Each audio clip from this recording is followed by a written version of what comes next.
It's week 6, everybody.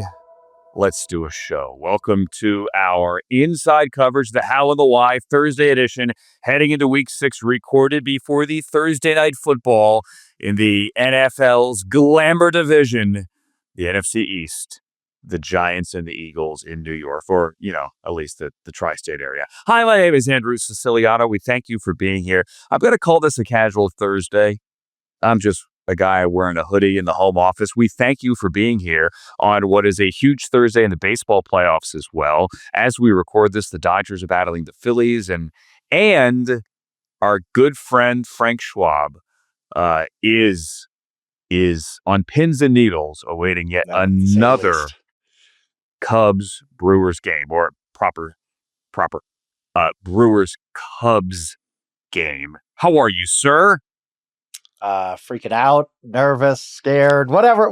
No big deal. Just our Cy Young candidate on the mound against the hated rivals from the South. With the could move on to the NLCS for the fourth time in my life. No big deal. Again, the baseball playoffs. Love it. Love having all this extra stress in my life. Ben, how are you? You must be doing better than me. Ben Fawkes, everybody as well. Hey, Ben. I'm doing well.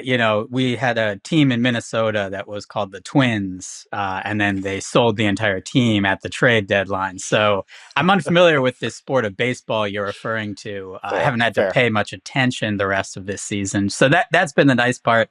I do remember postseason baseball being very stressful. It's just like 3 hours, now maybe 2 hours of stress. But yeah, it can be a more lot. than 2. It's more than 2 or 3, because I can tell you from the moment I woke up this morning, I was thinking about all of the bad things that could happen tonight at Wrigley Field. So yeah, great. I have made myself physically ill over the years watching playoff baseball. I mean, physically ill. You put so much emotional energy into it. I'll be honest with you. Look, I wish the Guardians kept winning. I went to game 1 last week in Cleveland, the one they lost to the Tigers, the first one. I'm okay with not getting emotionally wrapped up right now. Like I'm good. I'm spent. My passion bucket is spent on baseball this year. I am just now an impartial observer, and I am okay with that. And actually, and I promise we'll get to the football in a second, because the Guardians seemingly were out of it midsummer and then in it and then out of it again and then in it and then out of it again, I actually didn't get that emotionally wrapped up into it this year. Like I was into it when I was there, and game 2, don't get me wrong, I'm watching it in the Browns offices and I am into it. But when they lost, I'm like, you know what? It's okay. Like it really is okay. They're not that good. But I feel you. My team's there every year. They don't win it every year. For you, Mr. Schwab, like I get it. I get it. And plus it's the Cubs, and to heck with the Cubs. That's the thing, yeah. If they would lose to the Padres, whatever, that's bad. I wouldn't be happy about it, but I'm used to it. Yeah, losing to I have too many Cubs fans in my life to lose this one. Yeah, I'd never hear the end of it. All right, let's get to football. You want to do that? You want to do football? So here's what we do. We generally on Thursday, because look, we could preview every game. We could. That would be like a 3-hour show, because we like to actually go in depth here. So we're going to pick 5 or 6 games. The 5 most important games to us is how I like to call it, but we're going to throw in a 6th today. So it's really the 5.5 games, 6 games that are the most important games to us. Game number 1. We don't have a drum roll. I'm told that's above budget. But game number 1 on my $50 living spaces table. I never thought this would be game number 1. The 3-2 Seahawks on the road at the 4-1 short rest Jacksonville Jaguars. Chris Myers, Mark Schlereth in for Mark Sanchez, and Sarah Kustock, the former Pooper, on the sideline for this one. So here's the crazy thing. The Jaguars can be the very first team this year to pass their win total from a year ago if they win this week in week 6. Jaguars won 4 games last year. They have won 4 games already this year. They are 4-1 for the first time since 2007, and they are doing so by doing something. I know Trevor Lawrence, he had a good game, and the offense and Liam Cohen, like they get the attention here. But they're doing it with defense here. If I could just give you some of these numbers here for a second. Jacksonville last year had 9 takeaways and 25 points off of takeaways the entire season. That's it. And that was the worst in the NFL, the points off of takeaways. This year, they already have 4 games with 3 takeaways. No other team has more than 2. And not only that, they lead the league with 14 takeaways and 10 of them are picks. And they just traded Tyson Campbell, who doesn't have a pick. And they get back Greg Newsome, one of my favorite people in the NFL. Jacksonville is winning with defense. And they get a Seattle team that comes in here with a couple of really good running backs, and Sam Darnold and JSN having the best non-Puka Nacua offensive receiver and catching the reception season in the NFL. I never thought this was going to be a good game a couple of weeks ago, but when you look at the fact that the Seahawks have won 8 straight road games, they have not lost a road game. And they live, if you don't know where Seattle is, look at a map. Seattle, when it goes anywhere basically beyond their division, it's an awful road trip. They have not lost a road trip in over a year on the calendar. Jacksonville, though, is feeling itself. Jacksonville, you would think, is the better football team here. I believe, however, Frank, I believe in Sam Darnold. I believe that defense travels. I believe that when given the opportunity, and then their 2 losses, they had that opportunity to do something at the end, that Sam Darnold this time is going to do it. I think the Jaguars fall to 4-2. I think they're, I don't want to say they're comfortable, but I just believe in JSN and I believe in that defense, despite the fact that Mike McDonald can't pressure the passer this year. Yeah. First of all, I know you're a real football fan if you feel like I do about this game. This is must-watch TV. These are 2 good teams. This is a really fun game. Forget what we thought about them before the season. Both good storylines, with newish coaches. I know Mike McDonald's in his 2nd year, but Liam Cohen's in his 1st, and they've really built good programs. I really like what both of these teams are doing. And I actually agree with you, Andrew. I think that Seattle's the right side here. The records indicate that Jaguars are the better team. But if you look at, some of the advanced analytics like DVOA, they have Seattle as a top 3 team. And I agree with that. I think that when you watch this team, the defense is fantastic. Sam Darnold is playing like he did last year. Surprise, surprise, right? Sam Darnold has carried that over to a new year. His passer rating is actually better than it was last year with the Minnesota Vikings, which was a surprise. They have a lot of weapons on offense. This is just a good team. And yes, usually you would think, okay, a West Coast team going east, playing early, that's not great. This Seattle team has a weird home-road split so far. They haven't been good at home, but they've been great on the road. Remember back to, I think it was week 2, they played Pittsburgh early game in Eastern time zone. They blew out the Pittsburgh Steelers. For some reason, this team likes to travel, and I think that there's nothing against the Jaguars. I think they're a good team too, but I think there's a little bit of a letdown in a game that was one of their biggest wins in 10 years, really. When I talked about the other day, I forgot about the Chargers comeback in the wild card, so shame on me. That was their biggest win of the last 10 years, but this one, beating the Chiefs, ain't far off. I can see a little bit of a letdown for the Jaguars, and the fact is, they're just playing a good Seattle team. I believe in the Seattle team. I actually believe the Seattle team could win the NFC West. I'll just come out and say it. I think the Seattle Seahawks win the NFC West, and I think they get a win here at Jacksonville. That kind of opens people's eyes to the fact that, yes, Seattle in Mike McDonald's 2nd season, they're very good. Yeah, I think Frank hit on it. What's so interesting about the Seahawks, they were number 1 in DVOA last week, and then even after that loss to the Bucs, they only slipped to number 2. So this is still a team the advanced metrics like, still a team that certainly has been playing well. And Sam Darnold, bad things sometimes, as a Vikings fan, right? Bad things sometimes tend to happen late in games. It looked like he was trying to ground that ball against the Bucs. It hits off someone's helmet, turns into an interception. But that was a really good game back and forth between 2 very good teams in the NFC.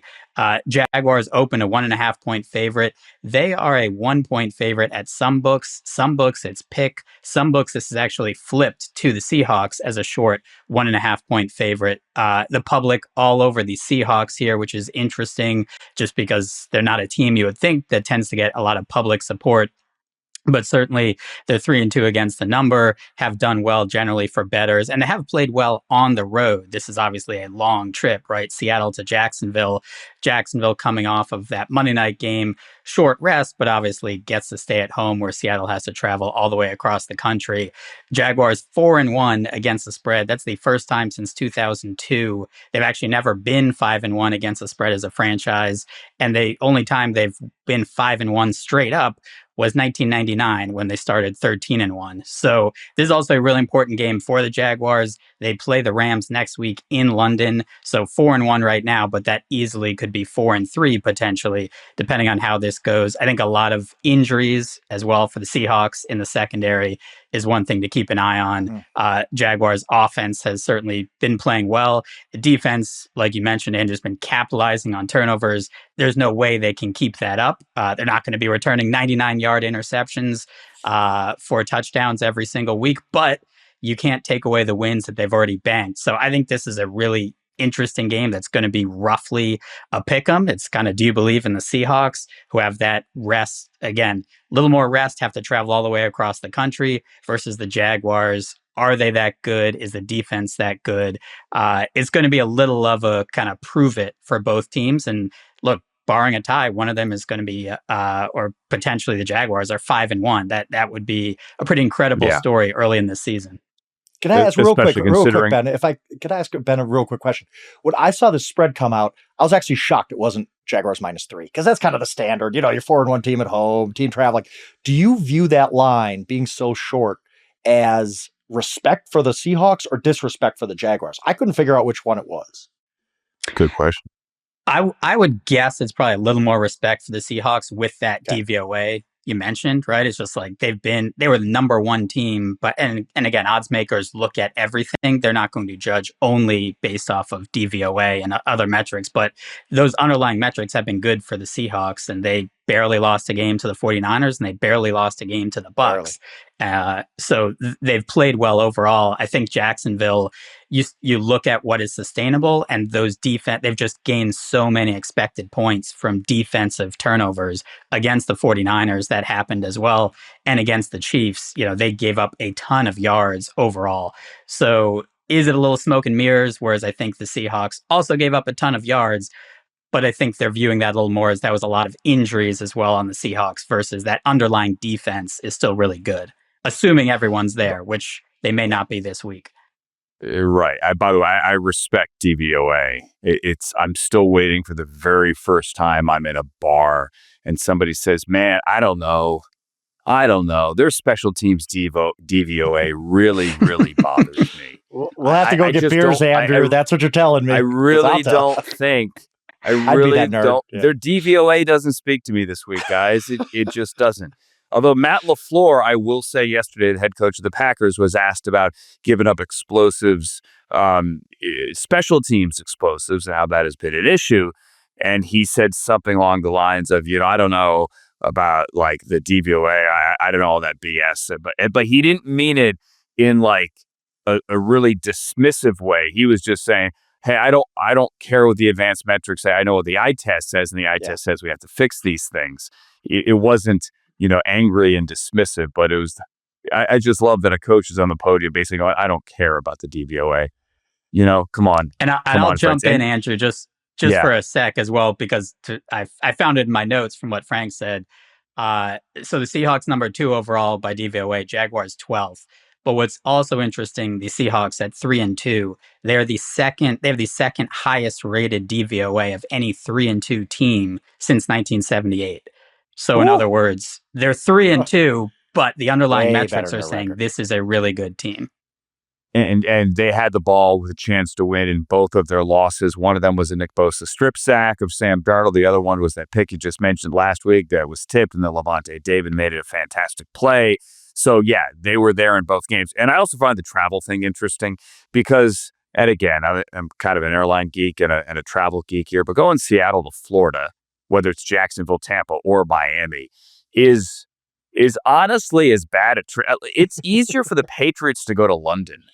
Really, it is, in terms of the flight, than it is for the Seahawks to go to Florida. Now, the Patriots going to London, you would do it as an overnight flight, and the Seahawks wouldn't take a red eye. They would fly in the morning, but you get my point. There's a time difference, once 3 hours, once 5 hours. But this is a really, really, really long trip for them when it comes to domestic travel between two NFL cities. This Come is on, pretty man. much Nobody's as feeling bad sorry on those as it charter gets. flights. You've been on those charter I'm flights, not- Andrew.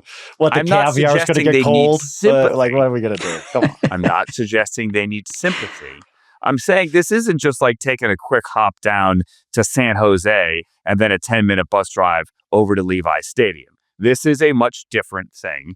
And the Seahawks, to their credit, regardless, and they were very good as well under Pete Carroll. It's not just a new thing under Mike McDonald. Pete Carroll was as good a coach with his team going west to East Coast time zone as there have been in the last 20 years.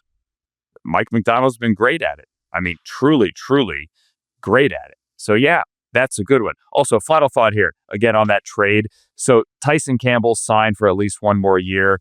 Greg Newsom's in the 5th-year option. It was one of those trades where you look at it last night, the Browns and the Jags trading corners, taking like 15 picks apart back in the 2021 draft, where you go, this doesn't make sense. But in reality, what it is the Browns going, we will take a year under contract at a good number for a guy that we view as talented and locked down one of our corners for next year. And the Jaguars are going, this guy gives up too many explosives. We play more zone than man now. You can have him. So hopefully it's a win-win for those two teams. All right, that's one game down. We took too long. Shocker. Game number 2, Arizona. I never thought I'd pick this as game number 2. Arizona, which might have to go with Jake Brisket. Might have to go with Jacoby Brissett because Kyler Murray didn't practice again today. On the road at the juggernaut, the other one in the AFC South, the 4-1 Indianapolis Colts. This is a Fox game with Kevin Kugler and Daryl Johnston and Allison Williams down on the sideline. So yesterday, Ben, Frank and I were talking about some Colts numbers and do we believe the Colts? Are they a pretender or contender? Frank gave them an A. Where are they in the power rankings? So on and so forth. Frank, this morning I did a little bit of a deeper dive off our conversation and looked at some of these numbers with the Colts. Sure. What they are doing, not punting and not turning the ball over like this one. This one is kind of nuts. They punted 7 times. We know that. They have 14 combined punts and giveaways and sacks. Again, punts, giveaway, sacks. 14. Like that number doesn't make sense. But the number that blew me away the most is a comparison to 2 Hall of Fame quarterbacks. So if you go back to the 1970 merger, right now the Colts are averaging 32 points a game. If you go back to the 1970 merger, there are only 3 teams with a quote-unquote new quarterback, so whether it's free agency, trade, or even in the draft, to score 30 points a game in their first season with a new quarterback. One of them is this year's Indianapolis Colts with Daniel Jones. The other 2, the 2022 Super Bowl champion Bucs with Tom Brady and the 2012 Denver Broncos with Peyton Manning. What Daniel Jones is doing through 5 games with the Indianapolis Colts can only be compared to what Tom Brady did with the Bucs and Peyton Manning did with the Broncos. Put that in your cup and pour it over ice. That is absolutely absurd. Absurd. And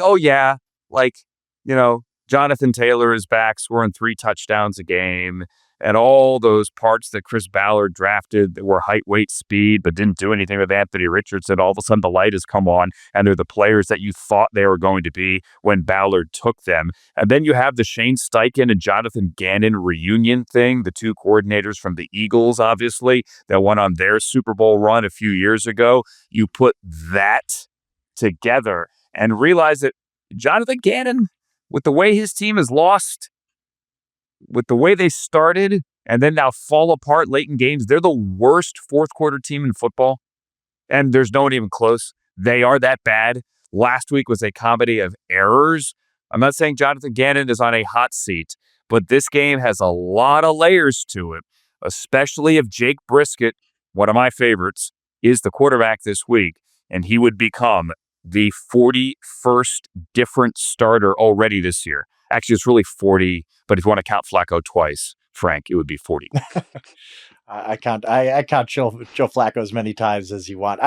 I have been skeptical about the Colts this week at a couple of our shows, Yahoo Sports Daily and here on Inside Coverage. But if I didn't do this yesterday, I can't remember if I did because my mind's on baseball. But I just want to read real quick the Colts' upcoming schedule. Okay, real quick. Cardinals at home. Good. At the Chargers, who are really beat up. At home against the Titans. At the Steelers, who I don't believe in. And then at home against the Falcons. Guys, the Indianapolis Colts might be like 9-1 at some point this year. It's perfectly reasonable, at least 8-2. This is really going to become a thing. I have been skeptical of the Colts, but in this spot, look, the way the Cardinals lost last week, I think we all would agree. This thing could go one of two ways after a loss like that. That was so stupid, so crushing, so devastating. You're either going to rally the next week because you're really, really upset, or you are just going to be devastated for a few weeks. There's going to be a hangover. And you know what? With the Kyler Murray injury, even if he plays on Sunday, and I kind of assume he will, he's a tough dude.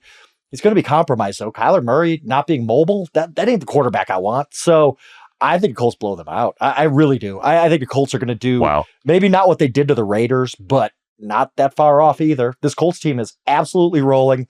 Steichen's been awesome after he was on the hot seat earlier in the year. And there's no proof of concept that the Cardinals are any good. The Cardinals beat the Saints. The Cardinals beat the Panthers at home, two of the worst teams in football.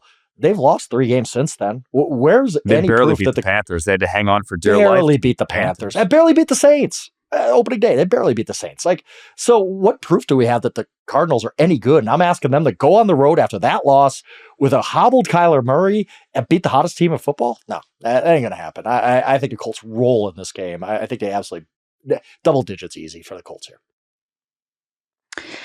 Yeah, we'll have some other games that we'll talk about later where it's, I think, difficult to make a case for the underdog. And this is what you could certainly see it depending on the number, right? This was Colts 3.5, 4. It's up to 7.5 at some books, right? And that's because a lot of the Kyler Murray, and we're not exactly sure. And that's roughly in line with the article I did before the season. I believe it was around 4 points, the difference between Kyler Murray and Jacoby Brissett. And look, Brissett's a steady influence if he does end up playing. He has his own limitations, obviously not mobile. And I agree with Frank, like Kyler Murray, the things that make him special and elite all have to do with his mobility and escapability and off-platform throws. Well, if you have a foot injury, it's very difficult to do all those things. So you don't want to have a short quarterback who's stuck in the pocket. That's not what you want, certainly for the Cardinals. They also have a ton of defensive injuries, which is not something you want against the Colts. And the Colts, we just talked about the Jaguars 4-1 against the spread. The Colts are also 4-1 against the spread, and they're covering by almost 13 points a game, which is number 1 in the NFL. So they are not only covering, a lot of these are what they call rocking chair wins, right? I think the Raiders might have been up 3-0. And that was about it, right? After that, there was no chance they were coming back and winning that game, let alone covering it. The Cardinals, this, I think, is a referendum on coaching, right? Jonathan Gannon has been, I think, a better coach maybe than people necessarily expected in Arizona. This is the time, right?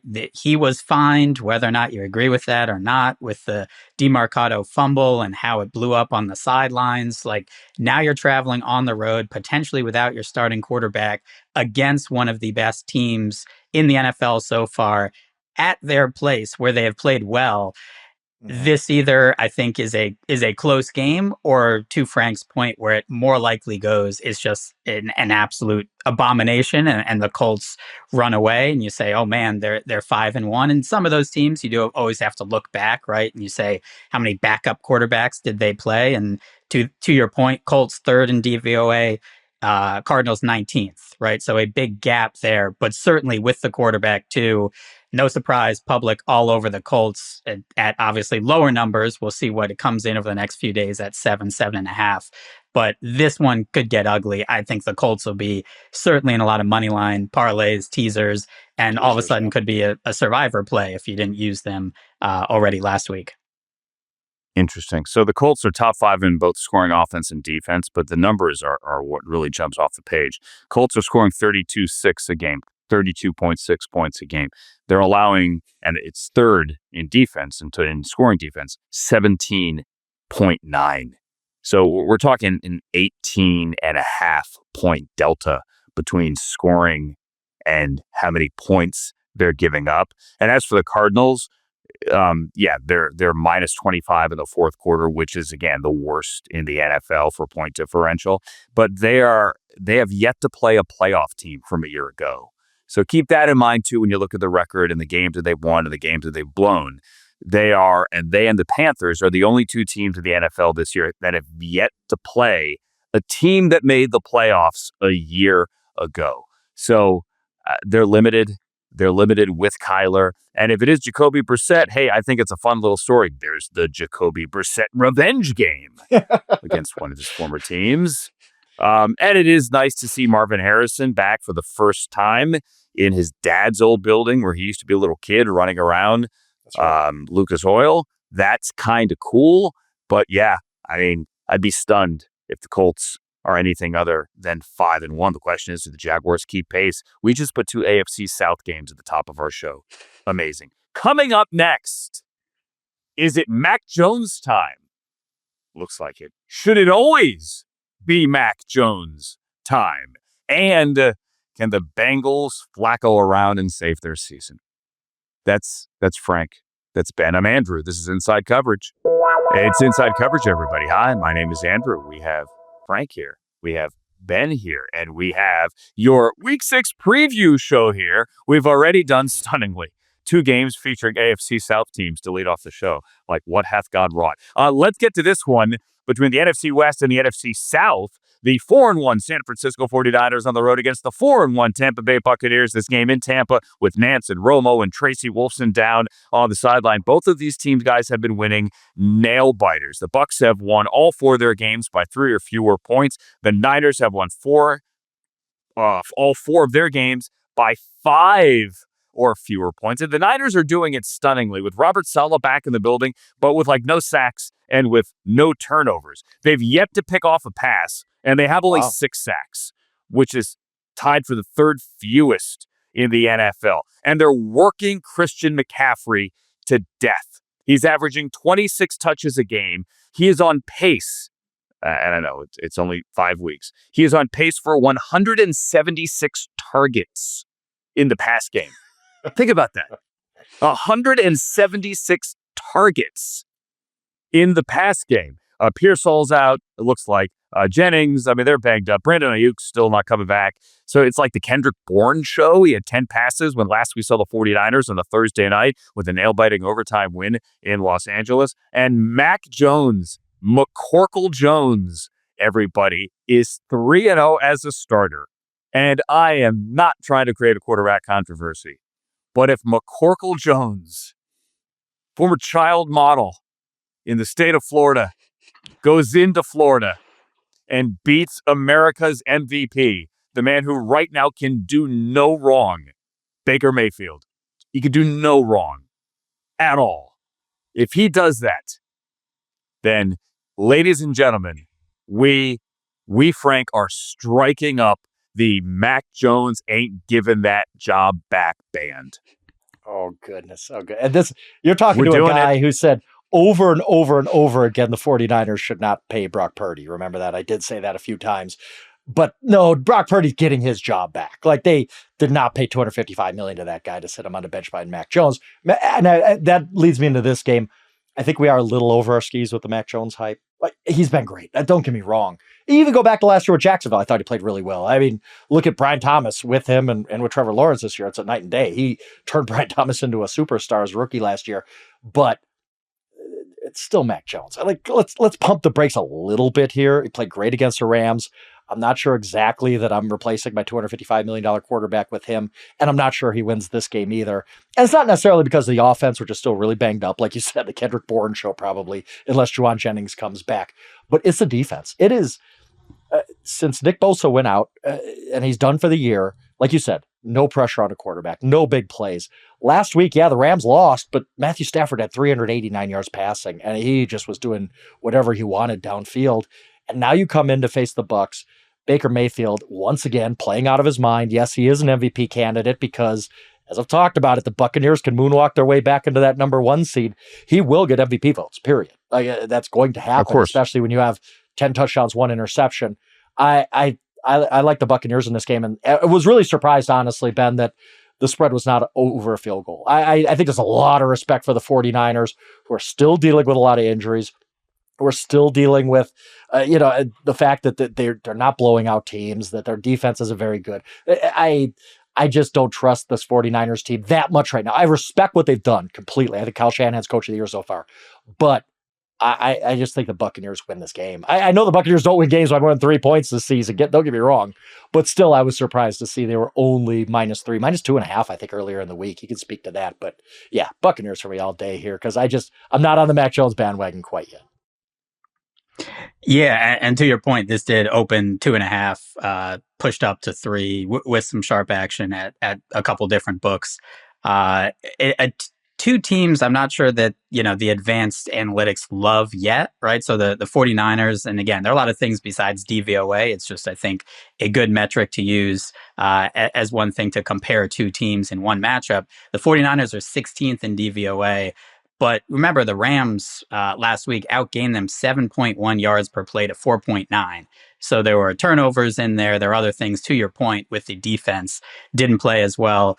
And the Bucs are 18th in DVOA, despite that 4-1 record. So nobody, again, can take away the wins that you've banked, but some of the ways that they've won these games, obviously they had the 4th and 10. Baker escaped against the Texans. You could argue that Nick Chubb should have just gone down right before. So they've had a bunch of these wins. I don't think that's luck. I do think there is something, right? You're winning those games, and the team clearly believes in that, both on offense, defense, and coaching. Then when it comes down to the end, they're going to be, on top on the scoreboard. That is something that seems to be repeatable and something they've done a lot. But over the course of the entire season, those things do tend to even out. I think the injuries for the 49ers certainly are a big thing. I would agree with Frank. I think that Mac Jones has played well and certainly admirably. We also just see if he even would make it to the next game. I mean, he was almost throwing up on the sideline, clearly injured his knee in some capacity, and was a lot of the case, a lot of short dump offs and short passes, both to Kendrick Bourne and to Christian McCaffrey. It seems like the Rams finally, I think Kirk Herbstreit kept mentioning it, the Rams finally stopped some of those short passes. This offense isn't going to be the same with him as it is with a healthy Brock Purdy. I think they already made that mistake of bringing Purdy back too soon. They'll make sure, now that they have banked a couple wins, maybe they didn't think that they would have, that they play, plenty of games and make sure that Purdy is healthy. And to that point, before the season, the 49ers were projected to be favored in 15 of their 17 games. So that doesn't mean you're going to win those games, but it does mean before the season, it looked like their schedule, I think they had the easiest schedule by opposing season win totals. They are a team that not only have they won some games maybe you thought they would lose, now they have those wins banked, which gives them a little more room to rest Purdy. I think this is a game, I agree, I think I would probably lean towards the Bucs. Again, also a far travel for the 49ers, another California team, or a California team here going east all the way to Florida. And to Baker Mayfield, he is 8th in QBR. I thought it was interesting. He is number 1 in PFFs, what they call big time throws. Don't ask me to define that metric, but it is a good sounding metric. And he is number 1 in it. But he is 52nd in turnover worthy plays. I didn't even know there were 52 quarterbacks who had played this season. But kind of like Tyler Warren's pass at the goal line or something. Wow. Yeah. Does that include Cam Akers' touchdown pass last week in London? Yeah, exactly. Okay. So I think there are some underlying things there. Baker takes chances. He's gotten away with those right now, and they are winning. But I think that's some of the underlying advanced metrics are saying, hold on, this isn't a team that's ranked in the top 10. They're 18th, even though they're 4-1. Fair. That's fair. So if you had to pick one church to go to, Ben, would you go to the Church of DVOA or the Church of EPA? I guess I would say DVOA. I think because of that adjustment as well. Right. And so I think that I love my advanced. I figured I'd give you a real answer, but I no. Yeah. I totally get it. I just love sometimes, like, I'm the biggest fan of The Athletic. Like, this is my first thing I go to after Yahoo every day, of course. After. And there's so much EPA. I'm like, guys, just tell me how many yards he threw for. I enjoy my EPA, don't get me wrong. But like when EPA and DVOA meet in a bar, who wins? Like if EPA and DVOA like had to arm wrestle and over the top, like which one, when it turns its hat around, becomes a different animal? The winner faces the PFF grades. Is that what we're doing here? No. Yeah. I like my PFF grades QBR. as well, right? QBR. Which do you like better, passer rating or QBR? Like, which is better between the two? QBR's trash. Anybody? I'll just say it. QBR's trash. Yeah, like it is. It's right? It's a bad QBR. There's too much noise in QBR. I hate it. Yeah. I'm just saying. That's all. Anyway, I digress. These numbers actually have value, certainly. That's why Ben is here, to crunch those numbers, to put them all into a giant number crunching machine, and then come out and say, like, this is what the numbers tell me. Ben, I'm not mocking you. I promise you. I really do mean that. All good. Sometimes, not you. No. Like, my favorite podcast sometimes just become all jargon, and I'm like, anyway, not you. And I promise it's. Do I have to say that again? Now I feel bad. Because again, it's no. All right, you're good. Let's get to the Packers and the Bengals here. And I feel bad that some people might go like, this isn't a good game. And you're wrong. Packers and Bengals. Oh, they're not. They're not. This is a terrible game. It's Andrew. A fantastic game. Okay, it might be a terrible game, but it is awesome television. Awesome. Like we said yesterday, Joe Flacco needed help crossing the street. He doesn't really, but in Cincinnati, you have to cross the street to get to the practice field. Jamar Chase said today that he says the play's too fast, but he's getting used to him. And they said, hey, do you have a favorite like Joe Flacco moment as a kid? He goes, not really. I watched Drew Brees. I'm from Louisiana. But Drew Brees out of retirement. Breaking news of Joe Flacco leading the Bengals, and some people like went at me on my Instagram TikTok video yesterday. They say I was saying Bengals. I wasn't saying Bengals, right? Although I am a big fan of from the 80s, like the band, not the Boomer Esiason Bengals. The Bengals are awful if you look at what they've done without Joe Burrow. Horrible. So they lost 48-10 to Minnesota. They lost 28-3 in Denver. And they were down 28-3 after 3 quarters last week to Detroit. That is as bad a 3-week stretch as any team in the NFL. But I am telling you right now, and I mean this, it is not just because I'm a Browns fan that assumes the worst is going to happen. I'm not one of those people. I'm not. And I really don't like those people. They're I don't want to see your jersey with 41 quarterbacks on it. All right? It's a loser mentality. Cut the crap. I am not one of those people. That said, I think Joe Flacco is going to throw the cheese out of the football in Lambeau. And I think this game is going to be closer than you think, Frank, and it's going to be fun.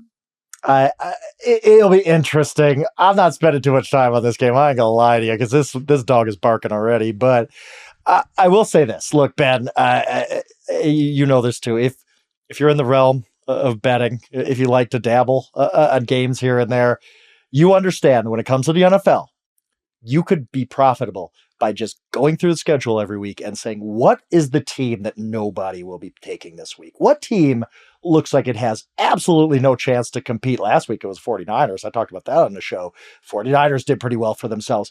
This week, who on earth is taking the Bengals? Who on earth is looking at this card and saying, yes, give me the Cincinnati Bengals? And that's exactly the time I take the ugliest pooch on the entire card and just say, I don't know how it's going to happen necessarily. Maybe it is Joe Flacco throwing the you-know-what out of the ball, perhaps. But somehow, some way, the Cincinnati Bengals keep this at least reasonably competitive. I don't know how. I can't tell you. But every week I watch the NFL, as I have for my entire life, and it happens every week that some team where I say, how on earth can the Tennessee Titans beat the Arizona Cardinals? This is the easiest survivor pick in the world. Well, you see what happens. I think the Bengals keep it close. I do. I don't know if it's a backdoor cover. I don't know. But I think the spread is 14, and I take most 14-point underdogs in the NFL, including this really, really wretched Bengals team. Yeah, this is I think to Frank's point, is a really interesting game from a betting perspective. I'm not sure a lot of people think the Bengals have a chance to win the game as 2 touchdown underdogs, But this actually opened as a Packers minus 13.5 kind of last week, went up to 14.5 just based off of how bad they looked. And Andrew, we must be reading the same things. Was looking up that same note. I can't remember a team that the Bengals the last 3 weeks, they have been down at least 28-3 in every single game. I mean, they have the worst point differential in the NFL. They're negative 71 through 5 weeks. Awful. Just not even competitive. But that being said, almost covered against the Lions, almost backdoored there. But for the most part, they haven't been too competitive. I know Frank won't like this given his thoughts that I didn't know on QBR, but I thought it was interesting. Jake Browning, 29th. Yeah, 29th in QBR at 35.3. Joe Flacco's 31st. So as bad as Jake Browning has been, he was ranked higher by QBR than Joe Flacco has been this season. And the Bengals have allowed more sacks than the Browns. Yeah. We saw that a little bit in the spread. This didn't move very much, right? Maybe moved half a point from Packers 14.5 to back to 14 when Flacco was announced the starter. I think it's just, I can't remember a bigger indictment on a quarterback that a veteran in 4 days is going to learn the playbook more than the backup who's been there for years and has been the guy behind Joe Burrow. I think that just shows how little faith they certainly have. And the way that the Browns coach, Kevin Stefanski, had kind of described this trade as it kind of came out of nowhere as well. Then that surprised them. I think the Bengals just said, all right, enough of Jake Browning. We need anyone else in here. But I thought it was interesting that didn't move. Packers 7th overall in DVOA, the third best defense. Bengals, as you would expect, dead last, 31st in offense, 30th in defense. They're also tied for the worst record in the league at 1-4 against the spread. And the Packers, I feel like it's been a while since we remembered that they played a similar game, obviously not a 14-point spread, against the Cowboys, obviously in Dallas, where they were dominating the game. Somehow were, after that blocked PAT returned, only up 13-2, and then we're losing at halftime, end up tying the game, obviously don't cover the spread around, I believe, a touchdown favorite. So it can certainly happen. But all of the trends are favoring the Packers. Matt LaFleur as a 7-point favorite off an in-season bye, 3-0 straight up and against the spread, all those games at home. And Zach Taylor, the first 3 months of the season, he is 27, 27, and 1 straight up with Joe Burrow. He is 0-16 with any other quarterback, losing by almost 14 points a game. So that's a great stat from the Action Network. This looks as all the makings of a blowout, especially a Packers team also coming off a bye, stewing for 2 weeks off of tying the Cowboys. I don't know. To Frank's point, you don't make a lot of money laying 14 points in the NFL, but this is a scary one to back the Bengals, even at plus 14. Real quick though, I want to add this: 45.8% of Yahoo survival pool entries who are left 48. Are on the Packers. When has that ever gone wrong? When has the free space on the bingo card ever lost in Survivor? Right? Like, I don't know. I'm just telling you, this is the exact kind of game where you're like, I don't know how the Bengals just covered, but they did somehow. We see it. And just more to add to Frank, when this was 14.5, this was the biggest spread or the biggest favorite the Packers had been since 2012. When Aaron Rodgers, they played the Jaguars, and they didn't cover that game. They did win the game, but it's a long time since the Packers have been this big of a favorite as well. It's a be careful spot. I hear Frank as well. It's just, this would be a stay away from me. And this is the point where Andrew says, for recreational purposes only. Coming up next, the Lions and Chiefs. And the Hail Mary reunion on Monday night in Washington. You're watching Inside Coverage. It's Inside Coverage. I'm Andrew. That's Frank. That's Ben. Now let's do Sunday night. I missed Sunday night last week. I was flying back from London. When I say I missed it, I didn't see a snap of the game. I was past out, as they say, flying back over the Atlantic with a mask on and a hood over my head. And I miss Mike Tirico calling the guy with the ball in the stands running up the steps in his Matt Milano jersey. It was one of the TV moments of the decade. I will be tuned in, however, this Sunday night when the Lions at 4-1 visit the short week Kansas City Chiefs at 2-3, with Tirico and Collinsworth and Melissa down to the sideline. Taylor Decker's a question mark on the O-line. Terrion Arnold, we know, is out. Rashee Rice not playing this week, but guys, he could be back next week.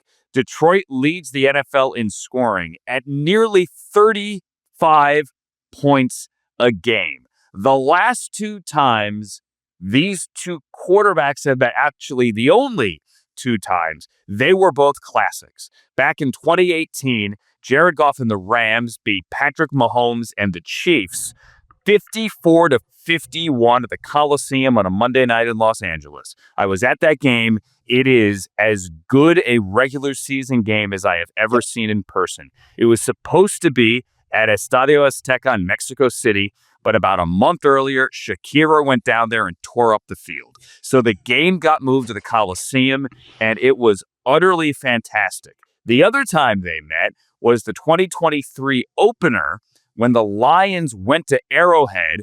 Chris Jones sat in a suite holding out with his agents, and the Lions stunned the world by beating the Chiefs in an opener. The Chiefs are 0-3 against teams with winning records. They've lost to the Eagles. They've lost to the Jaguars. They've lost to the Chargers. They blew a 14-point lead to the Jaguars this past Monday night on the road.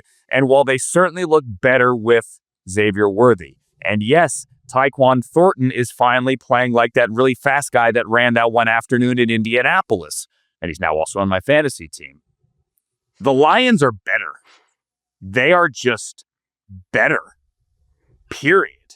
I don't know that they're going to drop 35 on them, but I don't know why, Frank. I feel, and I have no idea what the number is. True story. I haven't looked at any of the numbers this week. I almost never do until Ben tells me what they are. I feel You'll that good about then. the Lions in this game. Yeah. What is it? You're for quite a shock here, because the Chiefs are -2.5 the last I saw. And I actually agree with it because, look, I have Lions number one in my power rankings. I do think they're the best team in the NFL over the course of 5 weeks. I believe in them. But a lot of injuries in that secondary. And one thing that kind of got overshadowed on Monday night with Trevor Lawrence, the big comeback, the Jaguars win, Patrick Mahomes looked awesome. Like legitimately, like this is as good as I've ever seen Patrick Mahomes play. And I realize the gravity of that statement, right? I realize what I'm saying when I say that. Patrick Mahomes looked as good as I've ever seen him play. He was awesome in that game. And I think that he did the Superman thing for a few weeks. He gets Xavier Worthy back. They're starting to get in a little bit of a rhythm offensively with the dudes they have there. I think that this is a bad spot for Detroit's defense to be missing both of their cornerbacks. We say Amon-Ra St. Brown missed practice on Wednesday. I know he's going to play, but we don't know if he's fully healthy. They have not gotten Jamison Williams going all year. Still scoring a lot of points. Great offense. The coordinator thing was overblown. We see that now. I just think there's a bad spot for the Lions to be in. You're going to get a desperate Chiefs team that does not, they don't want to be 2-4. They didn't want to be 2-3. I get that. But it just seems like the urgency is there at the Chiefs. They're at home. Mahomes is playing great. I just think there's a bad spot for the Lions, and that's why I think the Chiefs win this game. And it's going to be a good game. It's going to be a great game. I'm looking forward to watching it, but I do think the Chiefs win here. Yeah, I'm really looking forward to watching this game as well. Chiefs 2.5-point favorite, total up to 53, open 49.5. So both those offenses playing well. And then I think, to Frank's point, those defensive injuries also open Chiefs -1.5. I think that line movement, some sharp money, but talking to odds makers, also just those injuries on defense for the Lions, right? So, well, what did we see just 1 week ago? The Ravens, that line could not move enough against the Texans. And obviously Lamar Jackson was out, but that was also because of all of those defensive injuries for the Ravens. At a certain point, you just run out of bodies and you don't have NFL caliber corners necessarily across the board. Good teams are going to find that weakness if there's one corner to target. If all of a sudden all three corners you can target and a safety or two, that's a problem. And especially against a team as good as the Chiefs. I thought it was interesting. We always kind of have seen so far this season thinking of the Chiefs offense struggling. To Frank's point, I thought they were great Detroit on Monday night. They put up 476 yards of offense to the Jaguars 319. So completely dominated in that sense. And they also have 6.0 yards per play. Detroit has 6.0 yards per play. The Chiefs are at 5.7 on offense. So they're not that far behind. They're the 7th ranked offense overall by DVOA. The Lions, number 1 by DVOA. Chiefs are 6th overall. So these are two really good teams. I think that line movement has a lot to do with the Lions' defensive injuries. And it's happened a little bit, right? This happened last year, mentioned on the preseason podcast when we were out in Vegas. The Lions, through week 12 last year, they were first in Andrew's favorite stat, EPA. Towards the rest of the season, after those injuries from week 12 on, they were 29th. They were the 6th most injured defense of the last 25 seasons last season. And some of that's happening again this season where, again, they've overcome it. They've certainly played well. The Lions, to Frank's point as well, number 1 power rated team. One odds maker I spoke to, he had Lions, Bills, Packers, Chiefs, number 4, Eagles. Wow. And he said if the Lions were at full strength, that was an interesting Chiefs power rank. He said if the Lions were at full strength, this would be closer to a pick 'em. Maybe Chiefs a half a point favorite. So a lot of injuries on that defense. Some of it too, just the Lions are just an absolute covering machine as well. They are in the Dan Campbell era, 51, 21, and 1. That is 71% against the spread, by far the number 1 team. They're 30 games they get over the benefit of the doubt. Oh my goodness. Wow. That's unbelievable. They just go 12-5 every season or better. They have crushed it against the spread. I do agree this is a difficult spot. Frank, I would put the Lions on a teaser. That's what I would say with some other team. Get that up to 8.5. But it is tough to trust that defense. And yes, this is a big game for the Chiefs, who also have a lot of tough opponents coming up too. So they can't afford to lose too much ground in the AFC. I'm with you on the injuries. I can also tell you that a couple of weeks ago when I was in Detroit to see this team live, the Lions talked all week about not benching Terry and Arnold, but lowering his snap count because they wanted to put Amik Robertson outside, and Terry and Arnold had some issues. Look, they're a better team with him on the field. He's a first-round talent. We know that. They need him. And last year, to your point, Ben, all the pieces were in pieces with the defense by the end of the year. It's a miracle that they hung on as long as they did. Aiden Hutchinson looks back, maybe doesn't have all the juice he used to have, but he is a special, special player. This is a great game regardless. This is a Sunday night game where, look, last week, the Patriots upset the Bills, but on paper, clearly one team was better than the other. This one's like a legitimately delicious game. Let's put it that way. As Jared Goff and the Detroit Lions go to Kansas City to face the ground game and the legs of Patrick Mahomes as he is their leading rusher. Crazy. Yep, he still is their leading rusher heading into week 6 with 190 yards on the ground, as odd as that is to say. All right, so Monday night there are 2 games, and I hate it. I hate it especially because these are 2 games that I want to watch. They should not make them simultaneous. One of them's at 7:15, the Bills on the road in Atlanta. So Josh Allen, an hour into the game at 7:15, is going to get a good portion of America turning off and tuning out to at 8:15 watch Caleb Williams of the Bears in the Hail Mary rematch on the road in Washington against Jaden Daniels and the Commanders, who will be wearing the same black uniforms they wore last year when Noah Brown caught the Hail Mary from Jaden Daniels. Is that rubbing it in? I don't care. I think it's fun. I think it's spicy. I think number 1 against number 2 and 2 Heisman winners. I think all of that is fantastic. But I don't want to have to flip back and forth between these 2 games. Yes, I know. For 18 years, I had a job in which I controlled the remote, and I think reasonably well watched at times 11 games at once. But now in the comfort of my own home, without that show being provided for me on a Monday night, I just want to pour a drink and watch one game at a time. Why can't I do that? It's not a college football Saturday. Anyway, that said, let's talk Bears and Commanders. All right. Joe Buck, Troy Aikman, Lisa Salters, and Laura Rutledge. Terry McLaurin doesn't look like he's going to play. The Bears, it's not just the Hail Mary last year, as we know, guys. That Hail Mary broke the Bears and broke Matt Eberflus. It broke them. They lost 10 in a row. I think they dropped 11 or 10 of their last 11. It broke them.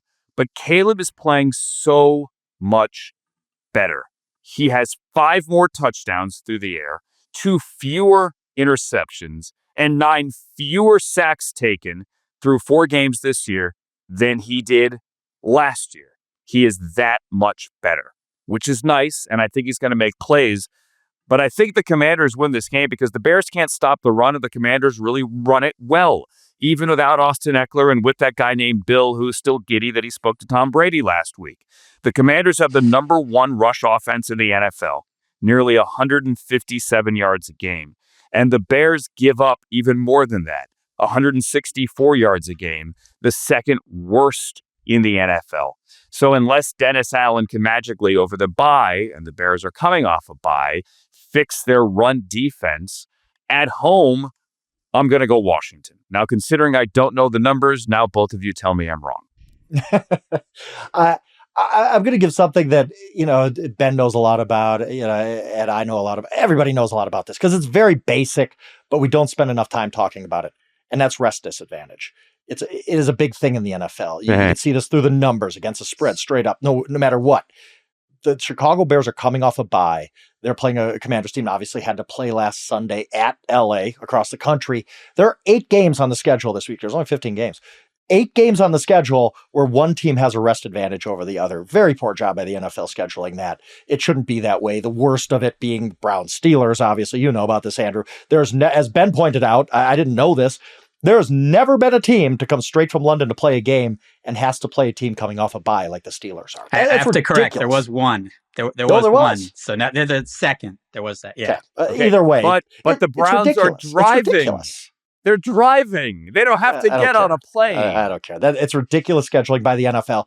And sometimes it's unavoidable, but it is an edge. No question. I think you give Ben Johnson 14 days of rest for his players and him to self-scout to say, maybe we do need to get Luther Burden involved here and there. Colston Loveland could do this and that. This is what Caleb Williams is doing wrong. We're going to correct that next week. Oh, and here's some trick plays I'm going to cook up in these 14 weeks or these 14 days. I think Ben Johnson has been in the lab for 2 weeks. Let's put it that way.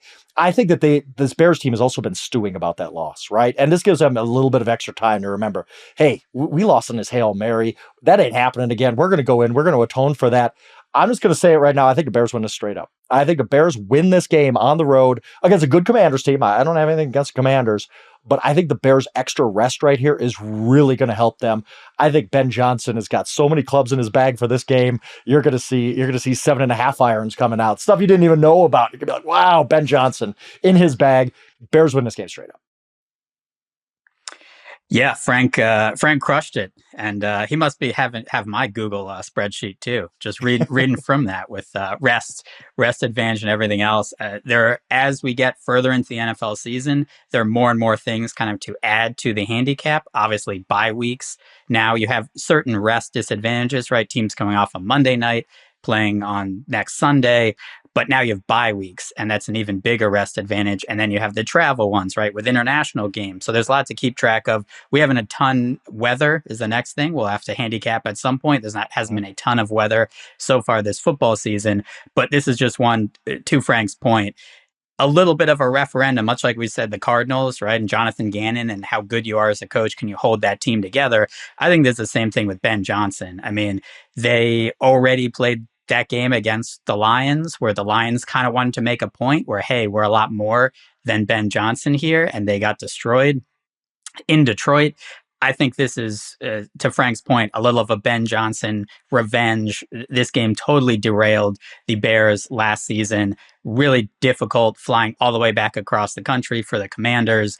And I think Terry McLaurin is also a big loss. That was a close game against the Chargers that kind of turned around with that punt out of the end zone where they roughed the punter, and all of a sudden, instead of the Chargers having great field position, I think up 10-3, or even with a punt return up 17-3, all of a sudden the Commanders came back, and that game kind of flipped on its head. So I think that game was a weird one, was closer than maybe the final score. And the Bears, if you're going to do it, now's the time. Caleb is 12th in Frank's favorite stat, QBR.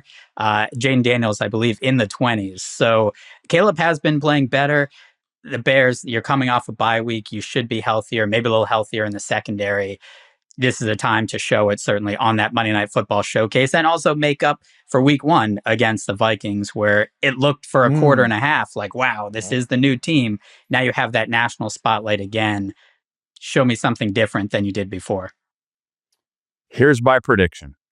And I'm going to stick with the Commanders here, although you guys are convincing the storylines here for the Bears, certainly. My prediction is this. Ben Johnson will cook up trick plays, plays plural.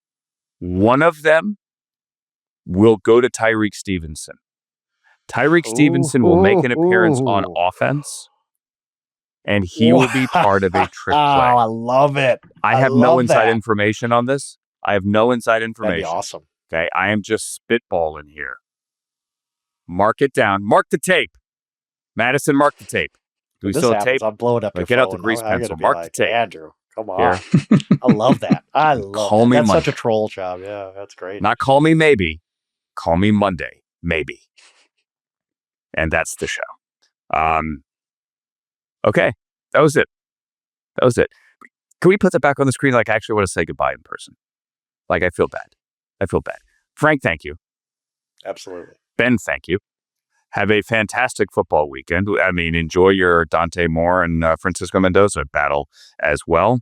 I know as a devotee of the draft, I will be enjoying that one on Saturday evening at 35,000 feet or Saturday afternoon, regardless. For Ben and for Frank, my name is Andrew. Thank you for listening and watching the Inside Coverage Podcast, the how and the why of any and everything you need to know. We will see you on Monday. So long, everybody.